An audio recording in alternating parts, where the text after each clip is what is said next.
Okay, hello guys. I'm sorry that this is a little bit delayed because this update or hotfix did come out on Friday, but I wanted to cover this because this is also another important thing. Actually, some very important changes, I must add.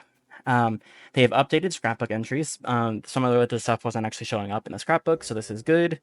They increased the maximum number of items a powder monkey stash can hold. Items stashed will also be stacked now, so this will make it so you lose less of your stuff if they steal it, basically. Itchcraft 2 allows catching mosquitoes by hand while Lil Itchy is in your inventory. So the little craft that Work can make, if you hold it in your inventory, it'll allow you to just pick up mosquitoes, just like Weber can pick up spiders now. So that's a great change. You won't need to rely on a million bug nets if you actually want to use these crafts. So I think that's a good change. Slippery Hide will no longer protect from indirect damage like eating monster meat. It used to degrade your health in the wetness, but now it'll degrade your actual health. I think that's a good change. The big change here, though, this is a change that a lot of people have been recommending for a while now.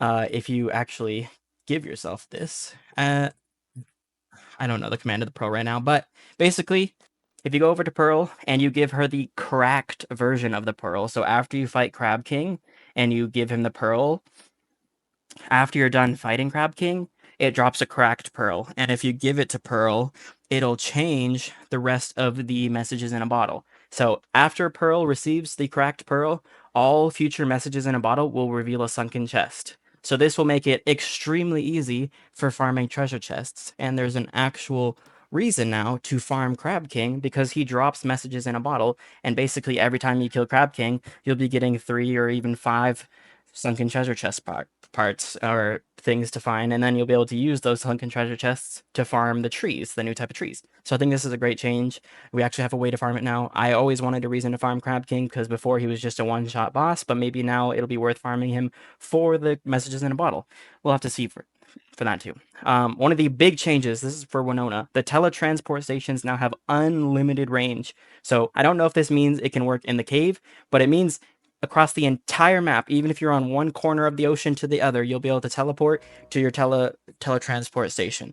I'm not sure what this will mean if there's multiple that are active. We might have to add some way to like assign your umbrella to one of the transport stations. I think that would be nice, but I guess we'll see. Maybe they can add like a UI where you open up the umbrella and then you can like select between all the transporters on the map. Kind of like how the wormholes work when you activate the wormhole and you can choose another wormhole on the map to like reassign where that wormhole goes. I think when you use the umbrella, it should open up the map and let you click on a teletransport station on the map and then teleport to that one. I think that would be a great change. They already have the functionality for it with the wormholes, so it probably wouldn't be too hard to implement. So there's that. Vine bridges and chosen wormhole paths no longer have cooldowns, so you don't have to wait the half a day cooldown while using the rose-colored glasses to actually use the vine bridge or the wormhole resync. They added a short delay before spotlights turn off in the morning. They added the hot skill no longer heats during summer, which is perfect. So now it is only going to be useful for the seasons that it would actually be used for. So I think that's great. Enlightened Strike now destroys workable things, excluding walls and structures. Shadow Strike, this is interesting. So this is like the shadow variant of Winona's catapults, which is the same thing as the Enlightened Strike. Now spawns a temporary patch of thorny vines that slows and deals damage to any creatures that are moving within it. I think this will actually make it better than what the Enlightened Strike is doing, depending on the damage. When I tried to test the damage in the video, you also saw that something was bugged and it wasn't actually showing me the proper damage output, so I wasn't able to figure that out. But I'm assuming that it is fixed with this update. Um, gen Greater generator skills will now reduce the energy cost of generators using enlightened shards. Previously, it reduced the recharge time only, but now it will do both, so that's pretty nice.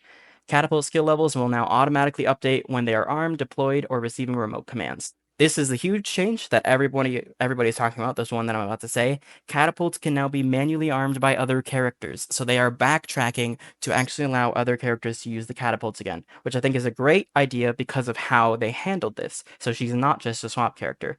The thing is, these catapults, they will have no skill upgrades and will only be able to fire basic rocks. So they won't have any of the special enlightened or shadow strikes.